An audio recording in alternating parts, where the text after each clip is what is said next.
विद्यार्थियों, इस क्लास में आपका स्वागत है। मैं अवधेश प्रजापति, महाराणा प्रताप इंटर कॉलेज का अध्यापक आज आपको घन तथा घनाभ से संबंधित एक सवाल बताने जा रहा हूं। देखिए, सवाल आपके सामने लिखा हुआ है।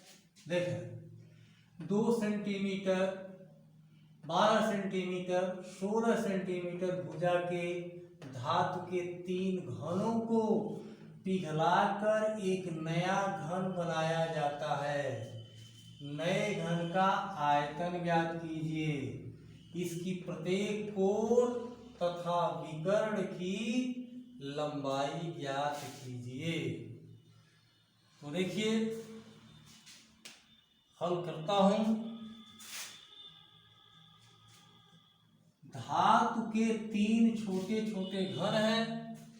इन तीनों घनों को पिघलाकर एक नया घन बनाया जाता है। तो निश्चित रूप से नए घन का आयतन इन तीनों घनों के आयतनों के योगफल के बराबर होगा, क्योंकि तीनों छोटे छोटे घनों को पिघलाकर बड़ा घन बनाया जाता है।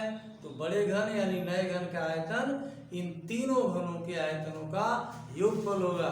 तो आइए इन तीनों घनों का आयतन पहले ज्ञात करता हूं। तो पहले घन की एक भुजा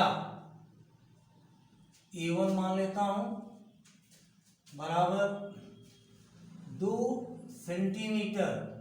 इसका आयतन ज्ञात करेंगे। आयतन बराबर भुजा घन A1 क्यूब, तो ये 2 क्यूब इक्वल टू 8 घन सेंटीमीटर। ये पहले छोटे घन का आयतन हो गया। अब लिखेंगे दूसरे घन की एक भुजा, एक भुजा माने एक कोर की लंबाई, इसको मान लेता हूं A2 बराबर कितना है 12 सेंटीमीटर। इसका आयतन ज्ञात करते हैं। दूसरे घन का आयतन बराबर भुजा cube A2 cube, A2 12 cube बराबर 12 गुणे 12 गुणे 12, ये हो जाएगा 12 गुणे 12 गुणे 12 बराबर हो जाएगा 17 28 घन सेंटीमीटर। अब देखिए, तीसरे घन की भुजा लिखता हूं। तीसरे घन की एक कोर यानी एक भुजा, या मान लीजिए हो गई A3 बराबर है 16 सेंटीमीटर। तीसरे घन का आयतन ज्ञात करेंगे। तीसरे घन का आयतन बराबर A3 क्यूब 16 क्यूब, और ये बराबर हो जाएगा 16 क्यूब 4000, 16 गुणे 16 गुणे 16 4096 घन सेंटीमीटर। अब इन तीनों घनों के आयतनों को जोड़ देंगे तो नए घन का आयतन मिल जाएगा, क्योंकि इन तीनों घनों को पिघलाकर नया घन यानी बड़ा घन बनाया गया है। तो लिखेंगे नए घन का आयतन। पहले प्रश्न का जवाब है नए घन का आयतन बराबर हो जाएगा 8 घन सेमी प्लस 1728 घन सेमी प्लस 4096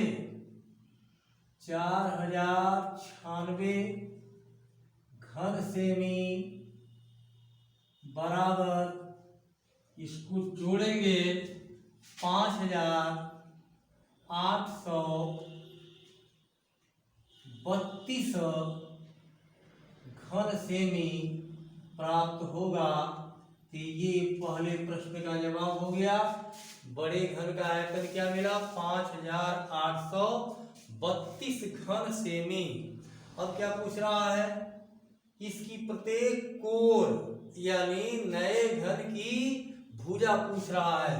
तो दूसरे प्रश्न का जवाब देखिए। नए घन की एक भुजा कैसे ज्ञात करेंगे? लिखेंगे नए घन का आयतन बराबर 5832 घन सेमी प्राप्त हुआ है। अब इधर नए घन के आयतन की जगह आयतन का सूत्र लिखेंगे। हम मान लेते हैं नए घन की एक भुजा ए है, तो ए क्यूब बराबर हो जाएगा 5832। अब ये घन हटाएंगे तो ये बराबर क्या हो जाएगा? घनमूल के चिन्ह में 5832। इस प्रकार से ये बराबर हो जाएगा 5832 का घनमूल याद करेंगे, ये प्राप्त होगा 18, यानी ये बराबर हो गया 18 सेंटीमीटर। ये देखिए दूसरे प्रश्न का जवाब यहाँ मिला, पहले प्रश्न का जवाब यहाँ प्राप्त हुआ है। अब तीसरा प्रश्न क्या है? इसके विकर्ण की लंबाई ज्ञात कीजिए। तो देखिए तीसरा प्रश्न, नए घन का विकर्ण बराबर एक करड़ी में 3, ए का मान यानी नए घन की भुजा क्या मिला? 18, तो 18 करड़ी में 3 सेंटीमीटर ये नए घन के विकर्ण की लंबाई प्राप्त हुआ। ये 3 प्रश्न पूछा गया है। नए घन का आयतन, नए घन की एक कोर और नए घन का विकर्ण, ये तीनों प्राप्त हो गया।